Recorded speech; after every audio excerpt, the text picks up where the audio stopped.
Paşinyanın kabineti borc götürməyin üstünlüklərini xalqa aşılamağa çalışır. Lakin göstəricilərin təxminən 3 dəfə artması İrəvanda narazılıq yaradıb. Dövlət borcunun son illərdə bu qədər yüksəlməsində baş nazir Nikol Paşinyan günahlandırılır. Onun hökumətinin hər dəfə borcları artırmasının orta faiz dərəcəsinə də təsir etdiyi bildirilir. Orta faiz dərəcəsinin 7,3 göstəriciyə yüksəldiyi deyilir. Ölkədə olan faiz ödənişlərinin ölkə xərclərinin təqribi olaraq 11,7%-ni təşkil etməsi ki, bu da çox az göstəricidir. Tikintidən və xidmətlərdən gələn gəlirdir ki, bu da passiv gəlir adlanır, hansı ki, ölkədə ixracı yox səviyyəsinə gətirir və deməli daxili və xarici borclanmanı artırır. 2023-cü ildə deməli öz torpaqları olmayan Qarabağı tərk edən əhali deməli Ermənistan hökuməti üçün yüklənmə təşkil etdi və 2023-cü ildə gözlənilməz olaraq sosial xərcləri daha da artırmış oldu. Bu ilin 10 ayında borcun faizi 856 milyon dollardan çox ödənilib.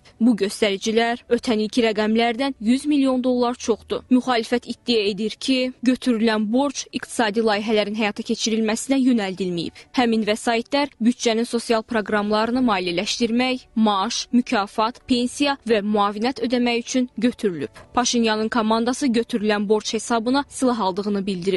Lakin Ermənistanın Past nəşri yazır ki, bu mümkün deyil. Götürülən hər borca silah alınmadığı iddia olunur. Nəşr